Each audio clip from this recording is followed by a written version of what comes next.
Olá, irmãos, paz. Nós vamos continuar aí, o irmão Francisco aceitou continuar. O debate está muito bacana, nosso diálogo aqui está excelente. E vamos continuar aí, ele aceitou. Nós vamos fazer mais um pedaço aí. Seria bacana e interessante a gente continuar. Deus abençoe. Quando começar os comentários sem nexo, comentário bobo, a gente tira o comentário, daí volta, ok? Começou os comentários, os caras estavam falando de cada coisa que não tem nada a ver, então aí a gente vê como é que tá, né? Como é que tá a questão do... Como é que tá aí, né? A gente... Puxa vida, quando eu vou participar de outras lives, eu tô de espectador, o que eu faço? Eu pego meu caderninho, eu pego meu lá e minha caneta e... Aí os caras falando de Dragon Ball, falando de desenho, falando de coisas completamente nada a ver. Então, não perca o foco, entendeu? Escute. A gente não tá aqui para humilhar ninguém, a gente tá de uma forma descontraída, inclusive. O cara é show de bola, o cara é um cara muito bacana.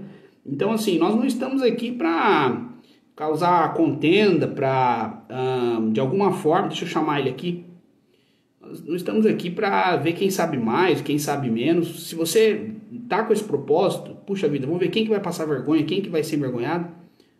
O teu cristianismo tá adulterado, tá esquisito. Então, manda o convite aí, por favor, Francisco.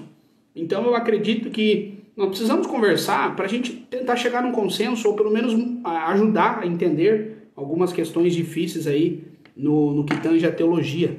Tá bom, gente? Deus abençoe. Deixa eu ver aqui. Manda o convite, Francisco, por favor. Eu já vi alguns irmãos tentando jogar eu contra o Francisco, Francisco contra eu. Gente, a gente não vai cair nessa falácia. Perceba que quando eu tiro o comentário, de 200 e poucos irmãos, cai para 100 e poucos irmãos. Ou seja, tem gente que só tá para ver o circo pegar fogo. Só que você vai perder o tempo. Cadê o Chicão? Francisco, manda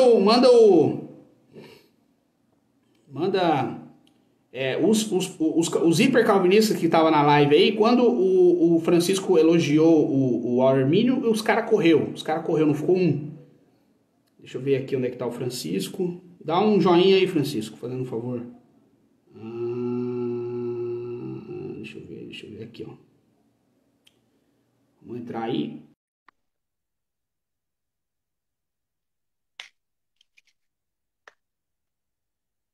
Vai ficar disponível as 3 lives, tá? Vai ficar gravado as 3 lives.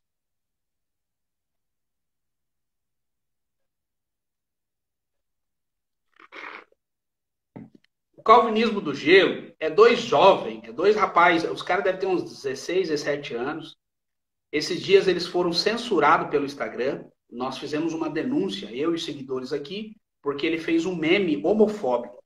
Nós sabemos, biblicamente, que as práticas homossexuais não condiz com o cristianismo, que é um pecado como qualquer outro. E quem mente, quem fornica, quem, enfim, adultera. E o cara fez um meme de um cara afeminado. Nós denunciamos, em questão de 10 minutos, o Instagram foi lá e apagou o post dele. Então, nós precisamos ter um pouco de... Nós precisamos ter vigilância, né? Uma molecada aí que nem leu Bíblia, querendo fazer página teológica, fazendo besteira. Então, até o meme a gente precisa ter cuidado, né? Pra gente não cair no liberalismo e no mundanismo aí. Deixa eu ver... Cadê? Tem vários calvinistas mandando... vários calvinistas mandando... Deixa eu mandar a mensagem. Vou mandar a mensagem para ele aqui, que ele está indisponível. Deixa eu mandar aqui, peraí. Tu vai entrar...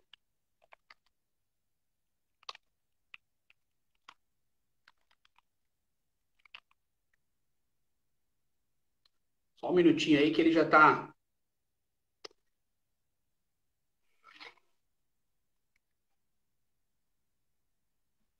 Um minutinho que ele já tá vindo aí.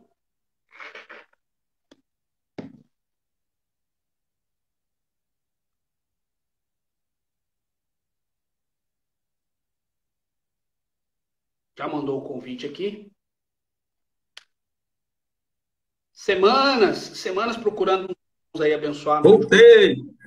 Opa, maravilha. Já chegou a pizza aí, não? Rapaz, eu nem pedi ainda. Eu tava aqui. Rapaz, bicho, ó, eu mandei a mulher pegar um mel pra mim, cara. Que a garganta já foi, meu amigo. De tanto falar. Rapaz do céu, tá no meu. Aí, é por isso que eu fico no chimarrãozinho aqui, porque dá uma hidratada boa e Eu tira. pensava que era tereré. Não, é chimarrão. Acalma os Hum, nervos, tem bastante estrela. Ô, Francisco, eu queria perguntar a tua opinião acerca de uma passagem aqui nas Institutas. Muito interessante. Deixa eu ver o que que você pode me dizer. Deixa eu só ver qual instituto que está aqui. Só um minuto. Tá aqui, eu acho que está aqui na 3. Aqui, ó, na 3 achei. Volume 3, página 55. Deixa eu ver. O Calvino fala o seguinte: no que a Escritura diz, entre aspas, Deus não faz acepção de pessoas, digo em outro sentido. Não no sentido que eles entendem, ou seja, os opositores. Porque essa expressão pessoas não se refere a homem, mas às coisas. Rapaz, como defender isso? Sendo que a palavra no grego aqui para pessoas, usado em Atos 10:34, Romanos 2:11, Efésios 6:9, dentre outros textos, é usado a mesma palavra, a saber, prosopelesia, ou seja, pessoas, seres humanos mesmo. Mas Calvino diz que não. O texto está falando que Deus não faz acepção de coisas. Rapaz, eu quero ver como é que você vai não, isso, descascar eu- eu- esse abacaxi. me diz aí onde é que tá Só pra dar uma olhada aqui. Institutas, volume 3, página 55. Se você quiser, eu até posso. Eu posso até Me fazer diz aí o título. Me diz o título do capítulo só. o mais um absurdo dos adversários da predestinação. 24.24. Ah, o 24, né? Capítulo 24. Qual é o tópico? 24, volume 3. Peraí. Tá? O texto está aqui, ó. Acepção. Rapaz, eu te confesso que eu nunca vi, pelo menos eu nunca parei para reparar nisso daí, né? Se ele Eu estiver até dizendo que o consigo, eu T, até se, olha, consigo te veja bem, ajudar aqui, se ó. o 24, Deixa eu tentar dar um zoom ao contrário aqui. peraí, 24. Não, aqui no meu, assim, tem assim, ó, no capítulo 24 tem a eleição é confirmada pela vocação divina, mas os réprobos engendram para si a justa perdição a qual foram destinados. Ó, Né? O capítulo o título, 24. o título principal é Predestinação e Providência. Rapaz, é porque a nossa versão é diferente. Predestinação e Peraí, Providência. é 3, 24. Predestinação e Previdência. Na página 54 tem o capítulo 23. Daí, no capítulo 24, ele vai tentar refutar uma afirmação sobre quem é contra a predestinação. Daí ele começa dizendo Peraí. assim: ó, primeiro, o que diz a Escritura que Deus não faz acepção de pessoas, daí ele começa a discorrer. Aí ele fala, ó, pessoas ali nos textos não é pessoas, mas coisas. Aí ele traz todo eu não vou ler, são acho que 8 linhas, mas assim, ele fere toda, não tem, assim, não tem Eu estou hermenêutica procurando e aqui. exegese que salve ele nessa questão. Eu queria saber se você Tomar concorda que acepção. Eu estou realmente procurando aqui a passagem aqui porque nós não usamos a mesma versão das Institutas. certo. Então, eu estou procurando aqui pela palavra acepção aqui. Estou procurando. Se a tua não é dividida e mostra bem um sumário, bem o sumário da tua. Geralmente ela é dividida pelo. Ah, não, rapaz, essa versão aí. Essa versão é bem. É o capítulo 24, né? Daí os caras Falou estão aí. dizendo, ó, os irmãos ali, não, pode ser erro da tradução. Tá lá, tá. O Antônio Coinê, o Augusto Nicodemos, o Heber Campos Júnior, o Misael Batista. Rapaz, o pior que tem, sabia? Pior que tem. Mas Você é o texto sabia? inteiro, mano. É o texto Não, inteiro. não, eu não estou dizendo que esse texto em si, não. Mas, por exemplo, ó, aquele texto lá que diz assim, que Deus ordenou, né, a queda. A palavra no latim ali é administratio, ou seja, Deus administrou a queda. E os caras traduziram para ordenar, entendeu? Não que ordenar seja totalmente errado, no sentido de ser também uma administração, ou seja, pôr em ordem as coisas. Sim, Mas, mas só reconciliar. que para nós aqui no Brasil, quando a gente fala ordenar, a gente entende outra coisa. A gente entende o quê? Que alguém emitiu um preceito, né? Que Deus mandou Adão pecar, né? E a palavra no latim lá, isso inclusive é uma coisa que eu falo no livro. A palavra no latim é administratio, ou seja, Certo. que Deus administrou a queda e não que ele, ou seja, estava na sua providência, não que ele mandou Adão pecar. Aí corromperam totalmente o sentido, né? E tem aquela tradução ainda que é pior ainda, que diz que Deus, pelo seu próprio prazer, ordenou. Aí, quando você vai olhar no latim, a palavra prazer é arbítrio. Ou seja, ele apenas disse, olha, pela própria decisão divina, ou seja, pelo arbítrio divino, Deus administrou a queda. O texto literal no latim é esse. Aí os caras conseguem traduzir, pelo seu próprio prazer, ordenou a queda. Caramba, eu li esse texto, eu sempre achava ele estranho. Aí eu fui consultar o texto em latim. Aí quando eu fui ver o texto em latim, nada a ver, assim, um negócio totalmente diferente. Deixa eu ver aqui, a acepção básica, rapaz. Peraí, rapaz, eu acho isso daí. Ah, primeiro a escritura nega que Deus faça acepção de pessoas em outro sentido, né? Achei aqui, achei. É no capítulo 23, aqui da minha. Aqui. O meu já tá 24. Pois é, por isso que eu disse, é que são versões diferentes. Divisões da divergência. Assim, ó, é aqui, ó. Veja, olha só, para ver como a minha tradução aqui, que a minha tradução ela é direto do latim, ela é melhor um pouco que essa do Nicodemos, que acho que ela foi traduzida do inglês. Diz o seguinte, ó. Primeiro, a escritura nega que Deus faça acepção de pessoas em um outro sentido. Não naquele em que julgam eles, pois que pelo vocábulo pessoa, ele não quer dizer o homem, mas aquelas coisas que tem no homem. Entendeu? É o que tem escrito aqui no meu aqui. Ó. Vou até ver se eu consigo virar a câmera aqui. Aquelas coisas que no homem, é evidente aos olhos, costumam conciliar favor, graça, dignidade, ou excitar o ódio, desprezo, desonras, como riqueza, posses, poder, nobreza, magistrado, pátria, elegância, de forma que outros, de forma e outros desse gênero. Igualmente pobreza, indigência, ignomilidade, ou seja, que Deus não viu nenhuma qualidade ou coisa no homem para que ele pudesse escolher ou reprovar. Entendeu? É isso que ele está dizendo. Ele não está dizendo que a pessoa é uma coisa, mas que Deus não viu as coisas que a pessoa tem, ou seja, as qualidades que a pessoa tem. Aí ele diz aqui as próprias qualidades, né? A pobreza, indigência, inabilidade, descrédito, desprezo, poder, nobreza, magistrado, pátria, elegância. Né? É isso que ele quer dizer com acepção de pessoas. Ou seja, Deus não vê posições sociais, Deus não vê nada que tenha no homem. É isso que ele está dizendo no texto. Tá, mas... Aqui, eu posso virar aqui, ó. Cadê? Tem a opção, tem? De virar a câmera? Tem. Se você apertar o... Lá no cantinho direito tem duas flechinhas, uma na outra. Aqui, achei. Ó.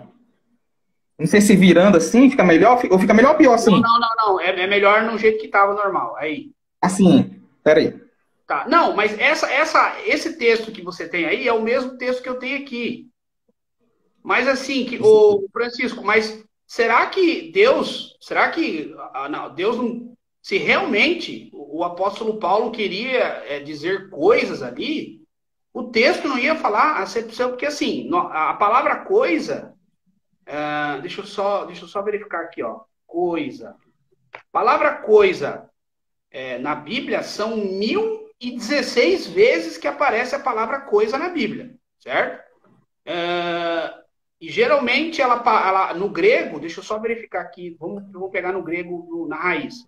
A palavra coisa para grego é toitos, ou toitos. Será que existe possibilidade, cara, de Paulo, em vez de colocar toitos, ele colocou prossopilepsia por engano, eu sei que a Bíblia não fala, não é esse que Não, eu sei, mas o que está acontecendo aí é que Calvino não está dizendo que isso que não é uma pessoa, mas a qualidade das pessoas. Entende? Ele inclusive cita aqui, ó, o texto de Tiago 2,5, em que ele fala, né, Deus fala que não faz acepção de pessoas, tendo em conta, por exemplo, uma pessoa pobre e uma pessoa rica.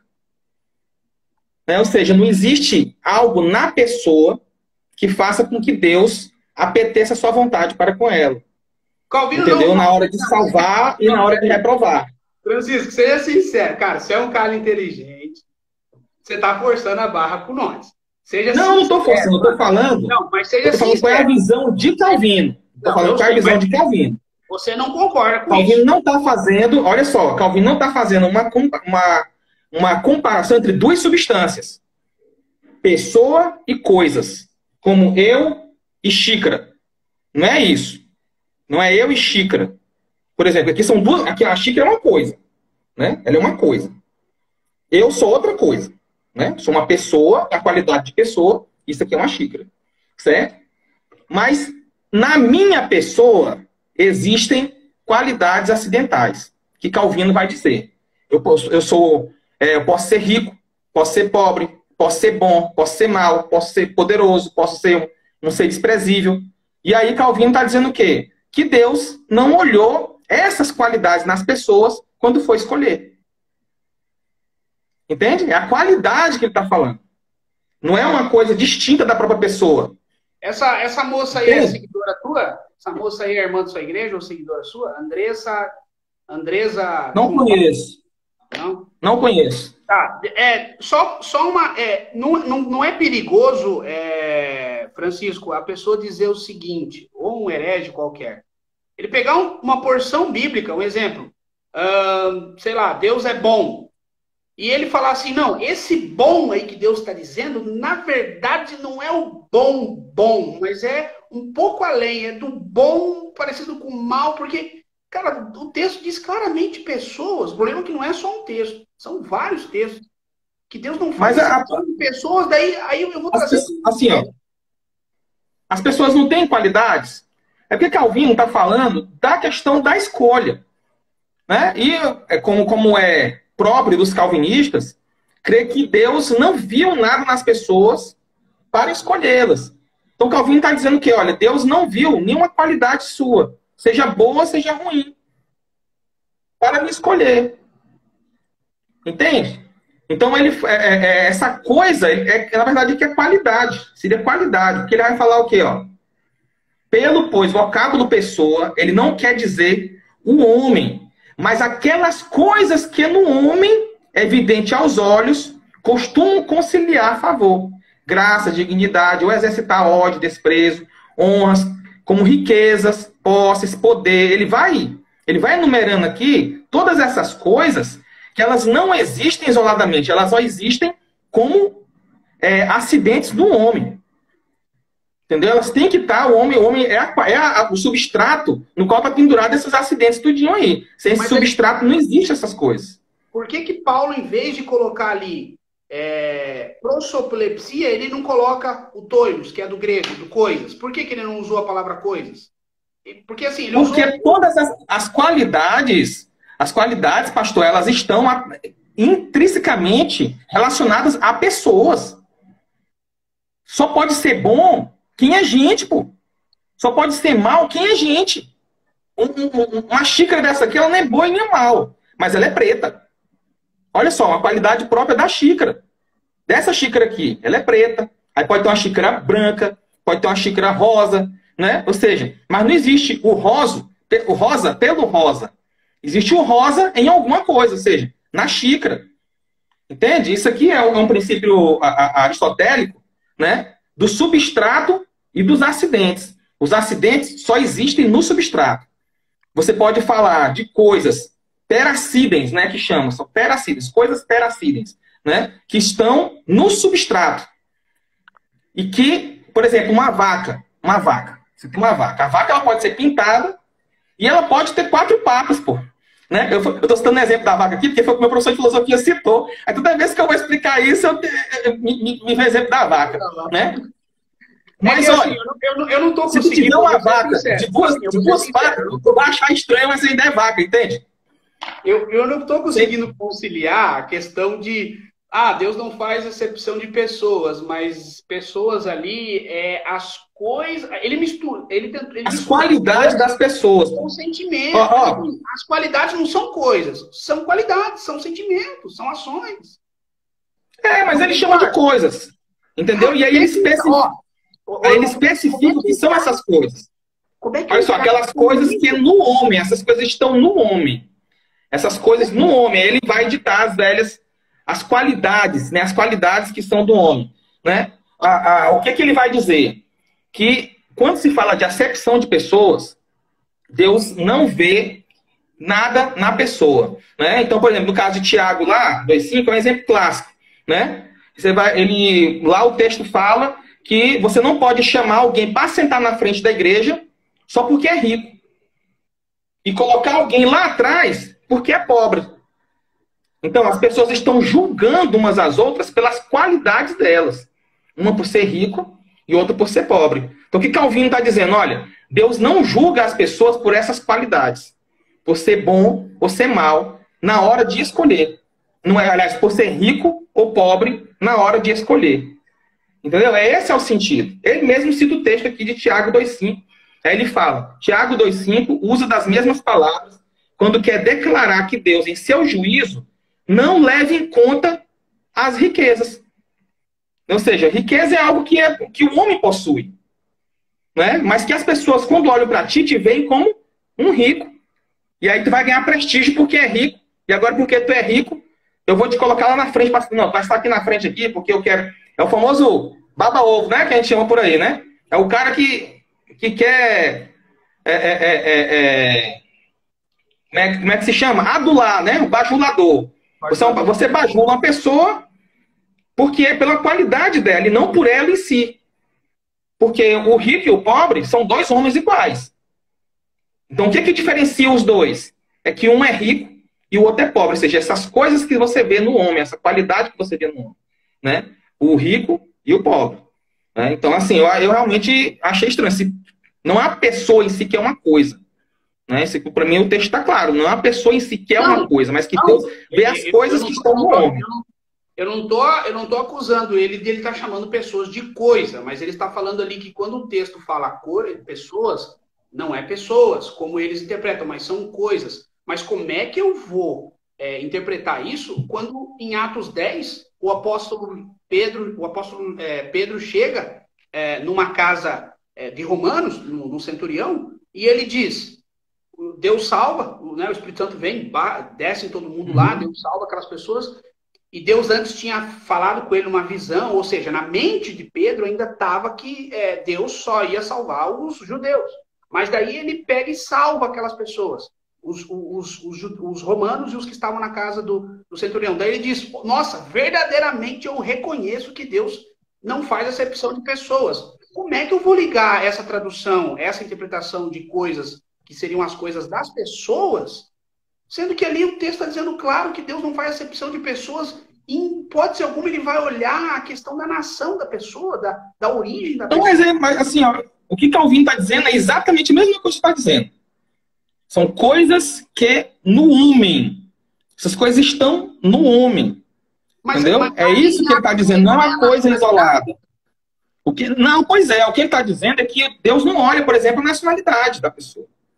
Entendeu? Ele não olha nada que há no homem, nada que há nele. Ele não olha a nacionalidade, não olha se é rico, não olha se é pobre, entendeu? Não olha se ele é um magistrado, se ele é um mendigo, por exemplo. Entendeu? Deus não olha aquilo que há no homem, mas ele olha o homem, a pessoa. Beleza. Ali, você pode responder mais uma? Posso. Ó, ali nas Institutas, volume 4, a minha não tem volume 4, só tem até. Assim, é porque a minha versão. Os 4 volumes estão em 3. Mas diga que eu procuro aqui. Mas a epígrafe seria o capítulo 38, mas também não vai bater. Quem não é cego não vê a ousadia de Satanás. O título é sobre a ceia do Senhor. A ceia do Senhor. O título do capítulo seria sobre a ceia do Senhor, e o subtítulo seria, o capítulo 38, seria quem não é cego não vê a ousadia de Satanás. Aí o Calvino diz o seguinte: toda pessoa que não esteja completamente cega não vê a ousadia... Não, perdão. Toda pessoa que não esteja completamente cega vê aí a ousadia de Satanás em sua resistência à verdade de Deus, em seu combate contra ela, sendo que a verdade de Deus é tão aberta e manifestada. Calvino fala ali que o Satanás ele sempre vai se opor às obras de Deus, à verdade de Deus, a qualquer coisa nesse aspecto. Como é que o próprio Deus age em Satanás? Só que Calvino diz que o Satanás ele vem contra Deus. Seria Deus falando: Satanás, vem contra mim. Porque não há um preceito, não há ordem. Não há ordem. Satanás se move de acordo com sua própria natureza e própria inclinação. Então, o que Deus faz é, como eu já te falei, ceder essa porção de força para Satanás, para que ele possa agir. E aí ele vai agir de acordo com o propósito dele. Satanás vai agir de acordo com o propósito dele mesmo, não com o propósito de Deus. Esse propósito de Deus não vai ser a vontade de Satanás. Por exemplo, Satanás, no caso de Jó, olha só, Deus o tempo inteiro esteve no controle. Satanás foi lá, inclusive o próprio Deus puxa a conversa, né? Mas não vamos entrar nesse mérito. Quando Satanás desceu para lesar Jó, lesar suas coisas, depois volta, pede permissão de novo para tocar em Jó, Deus vai lá dar mais uma permissão para ele. Veja bem, Satanás só está indo até onde Deus vai permitindo, até onde Deus deixa, né? Até onde Deus concede a ele que ele vá. E aí ele vai lá e toca em Jó e tudo mais, né? No coração de Satanás, ele estava fazendo aquilo porque ele queria fazer o mal a Jó. Ele queria fazer Jó cair, ele queria fazer Jó blasfemar, ele queria... Essa era a intenção de Satanás. E Deus concedeu isso tudo para quê? Para que lá no final, Jó dissesse: olha, paz, antes, é conhecido, né? Eu te conhecia só de ouvir falar, mas agora eu conheço de andar contigo. Ou seja, Deus, além de retribuir a Jó, né, sacou um bem muito maior, que Jó nunca, talvez nunca, né, tivesse tido essa experiência com Deus, se Deus não tivesse ali permitido que o próprio Satanás atingisse a ele. Mas olha, Deus, apesar de conceder essa força a Satanás, a vontade de Satanás era de fazer o mal. E a vontade de Deus era o quê? Era sacar bens maiores daquela maldade que estava acontecendo ali. Deus mostrou a sua vitória sobre o mal. Olha só que interessante, o mal, ele existe, acho que basicamente para isso, para Deus mostrar a vitória dele sobre o mal. Eu até postei um vídeo mais cedo sobre isso. Até postei um vídeo. Então, assim, quando a gente fala que Satanás se opõe a Deus, ele realmente se opõe a Deus, porque é isso que está no coração dele. Agora, ele se opõe a Deus até onde? Até onde ele consegue concretizar os seus objetivos. Até onde Deus permite que ele vá. Esse texto Deus está sempre no controle. Jó tem uma parte muito interessante aí que diverge um pouco da questão que, para Satanás agir, tem que ser uma ação de Deus, porque quando Satanás pede a permissão para tocar em Jó, veja, se o próprio Deus que vai agir em Satanás, segundo Calvino, para que Satanás vem pedir para Deus? Vem querer afrontar a Deus. E outra, quando a Bíblia diz que Deus permite ele agir, a Bíblia diz assim, ó, que Satanás sai da presença de Deus, e quando começa a acontecer as tragédias ali na vida de Jó, nos seus bens, a Bíblia diz assim, ó, e caiu fogo de Deus. De Deus. Não fala caiu fogo de Satanás, de Deus. Ou seja, a Bíblia ela é enfática em dizer quando Deus está operando de forma direta e quando Satanás está operando de forma direta. Por isso que eu vejo, sim, Deus permitindo às vezes Satanás trabalhar para cumprir um propósito, porque Deus ele tem propósito em tudo, mas dizer que Deus de forma direta atribui algumas coisas e dá força para o diabo, fica pesado, cara. Para a nossa fé cristã fica pesado, na minha opinião, claro. Eu acho, na verdade, o contrário. Se Deus não concede força a Satanás para que ele haja, então Satanás ele se torna um ser independente de Deus. É atribuir poder demais a Satanás. Porque Não, você está dizendo, Deus é soberano, por exemplo, como Deus é soberano, o Satanás, ele, por existir em pecado, em total depravação, em total decadência, não precisa Deus dar uma força. Porque daí, ué, mas que Deus é esse que eu é acho que você não está entendendo a questão força? da força. Eu acho que você não entendeu, acho que você não entendeu a questão da força. Ah, Satanás ele é um ser autoexistente, por exemplo? não. Não, não pode, né? Não pode. Autoexistente só Deus. Para ele existir, ele precisa de uma. Ele depende de Deus para isso. Depende como? Deus tem que sustentar a vida dele. Isso é uma Mas força que Deus dá para ele. Só que assim, Deus não é tão Entendeu? soberano ao ponto de não precisar sustentar ele de forma direta e ele agir dentro dos limites de Deus? Não, se você disser que Deus não sustenta um ser, aí você está dizendo que aquele outro ser é um ser autoexistente. Não, mas o ato de ser criado no início já não é uma força de Deus sobre o mesmo, sem que Deus precise ficar dando força para ele lá na frente, só no ato dele ter sido criado já. Bom, vale lembrar isso, que Deus não cria o diabo, mas sim, entendo. o anjo de luz, certo? Então Deus criando o anjo de luz, Deus traz essa criatura à existência, certo? Ali ele já é um ser existente, já é um ser, vamos dizer assim, autônomo, porque ele tinha o livre-arbítrio, por isso que ele cai. Então, depois que ele cai, ele vira um ser totalmente destruído, maligno, enfim. Mas daí por que ainda Deus precisaria dar força a esse ser, sendo que, primeiro, Deus é poderoso. Segundo, como Deus é um ser totalmente, estar no controle de tudo, ele não precisa de forma nem indireta dar alguma coisa para o diabo, porque daí o diabo muito bem pode, no dia do juízo, inclusive dentro do satanismo moderno, é dito isso, que o diabo ele foi expulso do céu de forma injusta, porque de alguma forma o Satanás não quis obedecer, e isso não era sinônimo dele ser lançado ao céu. Então dá um pouquinho de margem para o ateísmo e para o satanismo, dizer que Satanás ele só consegue agir, primeiro, Deus ativa ele de forma direta, segundo, ele não vai fazer nada se Deus não mandar. Então, parece que eu não concordo com a afirmação de Lutero dizendo que o diabo é um diabo de Deus. Não, de Deus é o anjo de luz. O diabo é o diabo do diabo, porque ele caiu, porém, mediante a soberania de Deus, nada vai sair do controle sem que Deus não permita. Mas não, eu vejo que Deus agindo de forma direta e dando poder a ele, ou dando uma força, ou eu entendi que você fala desse poder, não é uma glória, um poder em si de Deus, mas é uma substância. As condições desse ser fazer tal a qualidade que vai fazer com que ele seja ele. Então, mas Deus tem.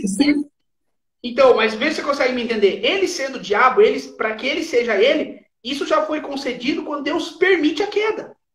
No ato quando Deus o lança em terra, aí já entra em outra discussão, para onde que ele foi lançado, como que se deu isso e tal. Mas vamos tentar ficar nesse foco para não entrar em outros debates mais longos. Mas o ato dele ter caído, vê se consegue me entender. Ele se rebela e Deus o lança. Como Deus o lança, Deus não precisaria ficar... Mas eu entendi o ato da corrupção. O que tu está defendendo, ela foi defendida na Idade Média por um cara chamado Guilherme Durando. Isso é durandismo. Ou seja, ele acreditava que não existia uma ausência de concorrência divina. Ou seja, Deus apenas criava os seres, e os seres eles tinham um mover próprio, um poder próprio, que poderia se mover sem Deus estar o tempo inteiro sustentando, cedendo a sua força. Né? Isso é durandismo. Né? O Armínio ele se opôs a essa ideia, né? a ideia durandista. Né? Ou seja, a ausência de concorrência. Para Armínio, todos os atos de Deus, Deus concorria com todos os atos. E, biblicamente, existem os versículos, né, que nele nos movemos, nele estamos. Ou seja, nós não saímos desse domínio divino, não só no sentido de que Deus pode atuar particularmente na pessoa, impedindo um ato, por exemplo, mas que ele também tem esse governo geral, essa providência geral, que todos nós só existimos nele. Ou seja, se você pega e diz que Satanás não precisa de Deus para existir, para ser, para fazer, né? a gente, primeiro, a gente pode cair no maniqueísmo ou no gnosticismo, né? Enquanto a teologia cristã ela vai dizer o quê? O mal depende do bem para existir. Né? Esse é um ponto para não ser maniqueísta. Ou seja, o mal não existe por si só, mas existe porque depende do bem. Na medida que depende, ele depende de alguma forma. Né? E aí, o calvinista, ele parte de um princípio, né, que é um princípio bíblico, lá de Hebreus 1, né? Hebreus 11, desculpa, Hebreus 11, ele vai dizer que tudo subsiste. A palavra no grego ali é ferô, ela é usada em várias outras passagens na Escritura como mover. Né? Ou seja, Deus, para manter as coisas submissas a Ele, no seu controle, Ele também as move. Né? É mover. Aquele princípio lá, né, de que nada passa da potência para o ato, sem outro sem ato. Né? Ou seja, se Deus ele é o primeiro motor, se Deus ele é a causa primeira, nada mais pode ter um movimento próprio primeiro. Ele tem que ter um movimento sempre próprio segundo. Porque senão você vai ter duas causas primeira. Aí se você tem duas causas primeira, você tem que Deus criaria um outro Deus. Porque teria uma outra causa primeira. Isso aí é algo impossível para o próprio Deus. Mas o fatalismo dizia que tudo no universo houve um decreto exaustivo, daí a gente cai no fatalismo. Não, o problema do fatalismo... Esse conceito, Francisco, o próprio Jesus refuta. Quando ele fala sobre Satanás, ele diz, nada eu tenho contigo. Jesus diz, eu não tenho parte com ele e ele não tem nada sobre mim. O Jesus. Então essa ideia que Deus precisa dar uma força ou precisa... Mas aí você está confundindo comunhão com sustento providencial. É totalmente diferente. Jesus não tem, Deus não tem comunhão com o diabo. Não. Deus não tem comunhão com o diabo. Peraí.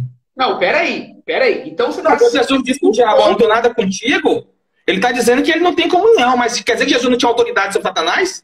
Não. Aí você está indo tem autoridade. Então não tem. Você está indo para outro extremo. Não, mas então isso quer dizer... Eu só estou mostrando dizendo isso daí para dizer que essa relação que Deus não tem com o diabo é uma relação de comunhão. Realmente, Deus não tem comunhão com o diabo. Né? Apesar dele conversar, a gente vê lá no livro de Jó e outras oportunidades que Deus conversa com o diabo, ele não tem comunhão com o diabo. Seria né? assim, ó. Ele odeia o diabo. Assim, eu vou dramatizar, mas assim, não é escárnio nem nada, tá? Porque eu respeito a tua visão, mas nesse Deus eu não acredito. Então, vou fazer uma simulação no Deus que eu interpreto segundo o que eu estou entendendo, mas jamais o Deus bíblico. Seria como Deus, assim, olhando para o diabo e falando assim, ó, eu não tenho comunhão contigo, não tem nada a ver contigo, mas, ó, vai lá e faz tal coisa. Cara, isso... Mas está sob comando. Está sob comando. Deus estar sob comando não é necessariamente ele mandar o diabo fazer a maldade, cara. Não preceituar. Já preceituar. Mas ele tem que... Enquanto Deus não decidir, dar duas uma. Ou Deus antecipa o juízo e ele destrói Satanás no sentido de impedir todas as ações dele, prender, mandar para o inferno, sei lá para onde é que ele vai, entendeu? Dependente das visões escatológicas que existem aí. E ele também elimina todos os ímpios. E aí tem a glória, onde as vontades de Deus vão se coincidir sempre, né? Uma vontade preceitual, ou seja, essa ordem que sai da boca de Deus, e aquilo que ele permite que se faça, né? Que nesse mundo caído, Deus permite por muitas vezes coisas que são contra a sua vontade preceitual. E isso aí é como age Satanás.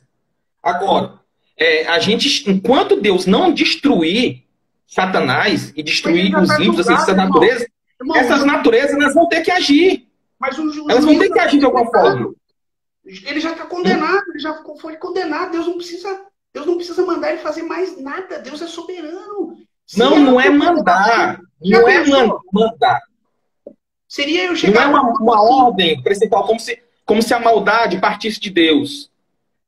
Mas se Satanás não depender de Deus para existir, para ser e para fazer, ele se torna uma causa primeira, ele se torna outro Deus. A gente cai no maniqueísmo. Isso aí é uma teoria de vocês. Eu não sou... Não, eu não vejo... Eu vejo um pouco de filosofia isso daí. Eu fiz um pouco... Não, assim... Tipo assim, Eu citei os versículos bíblicos. é uma defesa da soberania filosófica. Ah, não. Para Deus ser soberano e totalmente soberano, ele precisa estar de forma exaustiva no pé de Satanás. Não. Deus o criou Satanás, livre. os seres, para existirem, eles dependem de Deus. É o que nós dizemos, as coisas subsistem em Deus. Subsistem. O que é subsistir? É estar debaixo, realmente. Não, com certeza. Isso ninguém discorda. Pelo menos eu também. Mas você, por exemplo, você discorda, por exemplo, que Deus é causa primeira? Em que sentido? Porque assim, causa primeira. Mas daí chega a certo ponto, Deus coloca a culpa no outro. Isso aí é filosófico, fica complicado.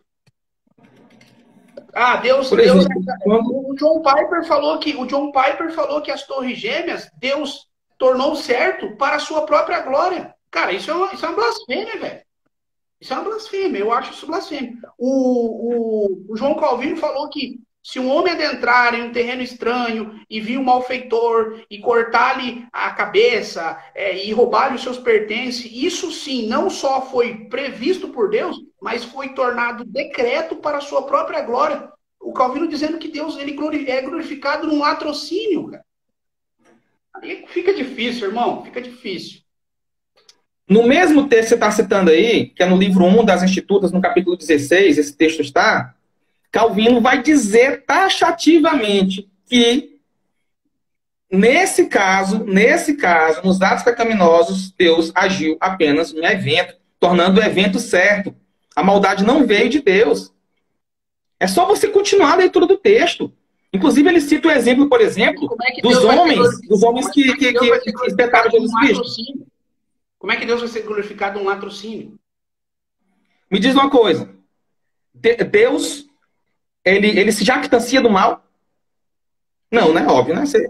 Deus gosta do mal? Jamais. Então ele só pode permitir o mal para sacar um bem daquilo, né? Não? Ou ele permite o mal pelo mal? Não, porque você tem que decidir. Eu acredito. Ou Deus permite o mal pelo mal, ou ele permite o mal para sacar um bem. Eu acredito que Deus ele permite as atrocidades. Um exemplo, teve agora no ano retrasado, me parece, um pastor não, o cara desse é um monstro. Acho que foi em Goiânia ou em Belo Horizonte, o cara era pastor de uma pequena igreja e ele pega e vai para casa mais cedo, depois do culto, ele abusa de duas crianças, um era filho, o outro era enteado. Depois que abusa, deixa desacordado os dois garotos, um de 6 e um de 18, e incendeia esses dois meninos, para repercutir no Brasil todo. Cara, na visão de Calvino, isso é para a glória de Deus. Irmão, eu não acredito que você concorda com uma tese dessa. Não tem como. Porque assim, eu vou te fazer uma pergunta. Cara, no seu pensamento, Deus podia impedir esse pastor? Se eu falar que não, eu estou falando que Deus é semi-soberano. Ou é pré-potente. Por que ele não impediu? Por que ele não impediu? Aí é um enigma para nós dois isso aí.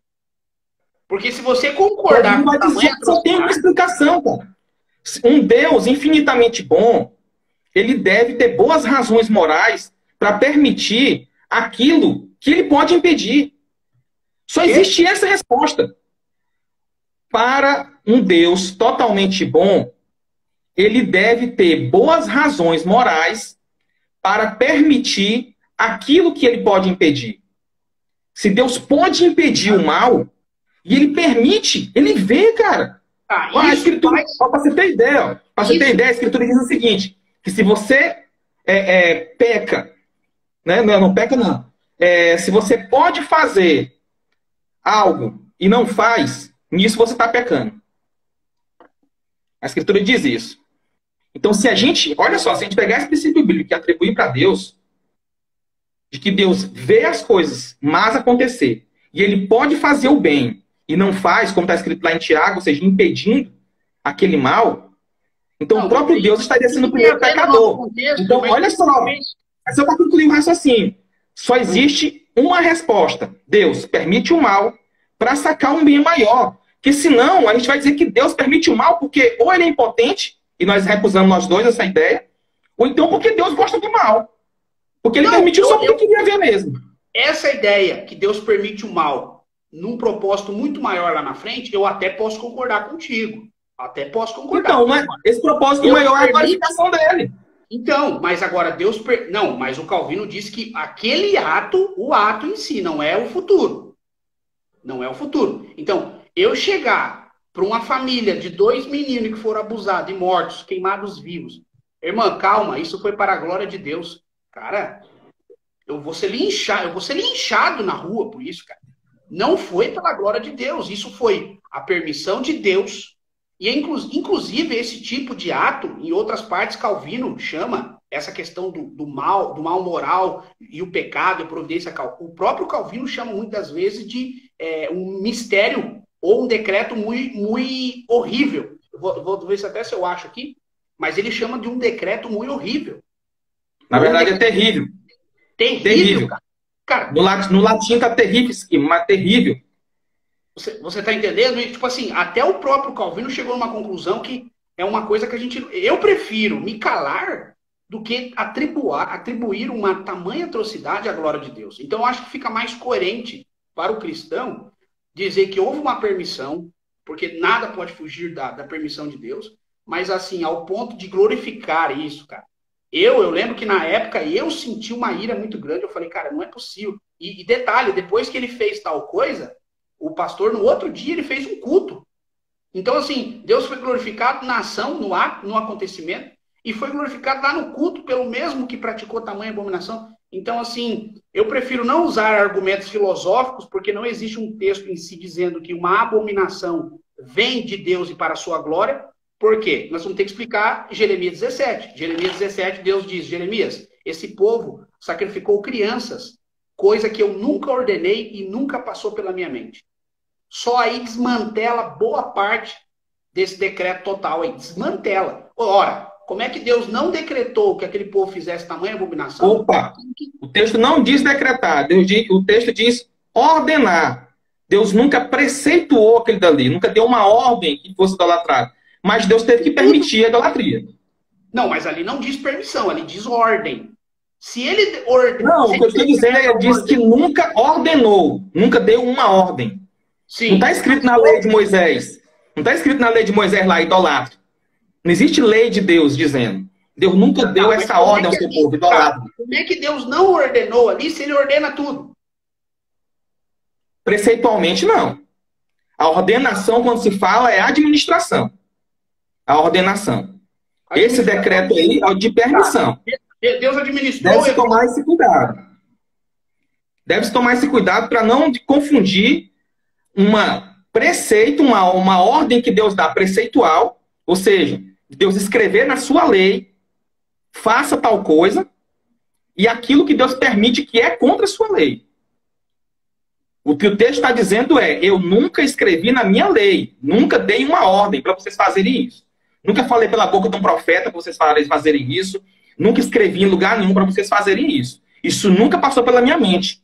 Escrever um negócio desse. Mas, tá. Agora, então agora a permissão para que eles fizessem aquilo, é óbvio que Deus deu, senão ele não deixava. É simples. Não. Só que, peraí, você disse que não existe permissão simples. Deus não apenas permitiu aquilo ali. Na visão de Calvino, ou na explicação do irmão, houve uma permissão e Deus decretou aquele pessoal jogar os filhos. Porque senão vai contra a argumentação que você acabou de falar, que Deus permitiu lá o incêndio das criancinhas para a sua própria glória, porque houve uma permissão junto com o decreto. Se ali... A permissão é a decisão divina de não impedir o ato. A permissão é positiva nisso daí. Porque Deus, quando permite, ele já permite sabendo que vai acontecer.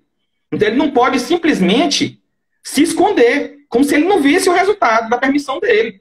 Né? Como se... Não, agora, a partir dali, não é da minha conta que acontece. Entendeu? Como se assim fosse. Não, eu vou permitir, mas não é da minha conta que acontece depois. É contra essa permissão ociosa que nós somos contra. Né? Se Deus pode impedir todos os atos maus, e ele não impede, e outra coisa, não tem ninguém que obrigue Deus a não impedir. Tem esse problema. Não tem ninguém com a pistola na cabeça de Deus assim, olha, vai acontecer, você vai deixar acontecer. E Deus, eu não vou permitir, eu vou permitir, vai lá, eu vou permitir. Não existe isso. Tudo que Deus faz é de livre vontade. Se ele decide não impedir o ato, ele teve vontade de não impedir o ato.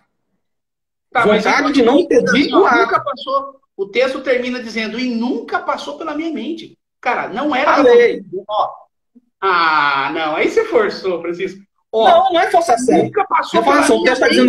O texto não diz, nunca passou pela minha mente de escrever isso na lei. Cara, Deus, ali o texto... Nunca me passou pela mente dar essa ordem. É por isso que ele fala, nunca ordenei, isso nunca passou pela minha mente, dar uma ordem de idolatrar.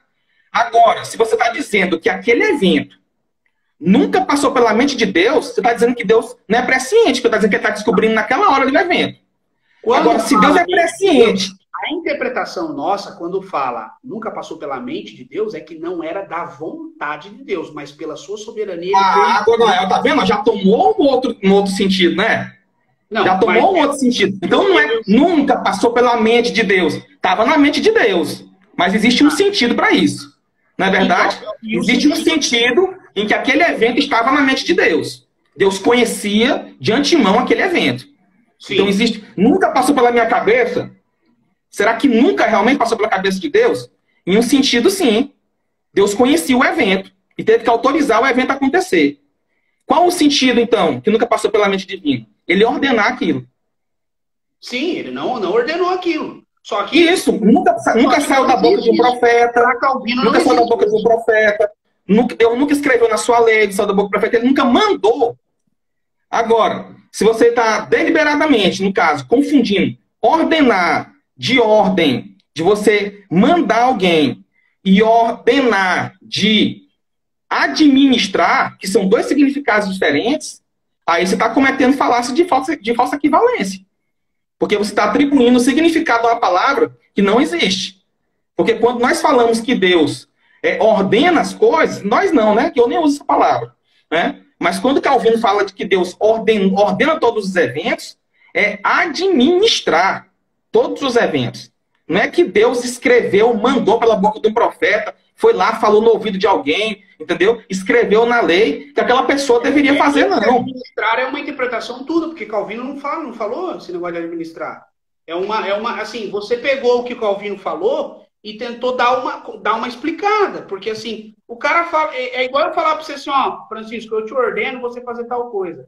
Aí eu pego e falo para você, não, eu só estou administrando isso. Fica meio complexo, fica meio difícil assim. Eu vejo que se o Calvino diz que Deus ele ordenou, decretou todas as coisas para que acontecesse, mas daí eu chego em Jeremias dizendo que Deus não ordenou que eles pecassem aquilo daquela forma, fica puxado, fica bem complicado aí essa... daí, assim, aí pegar uma frase de Calvino e falar, não, irmão, mas não é bem isso que o Calvino estava querendo dizer. Ele estava querendo dizer tal coisa. Eu posso pegar qualquer texto bíblico e fazer a mesma aplicação.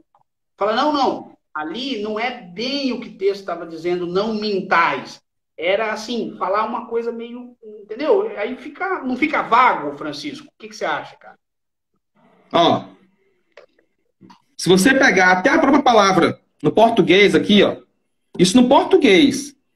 Porque no latim, na minha própria versão aqui, na minha própria versão está escrito administração, não está escrito ordenar. Na tradução direta para o latim. Significado de ordem. Olha só, significado de ordem. Vamos lá, os vários significados. Disposição organizada e ordenada das coisas. Seguindo uma categoria, ordem alfabética. Tem nada a ver com uma emissão de mandar alguém, mas apenas que as coisas são organizadas. É o primeiro significado. Tá, beleza. Só pegar aqui, ó, dicionário lá em português, ó. Só quer dizer que as coisas estão organizadas.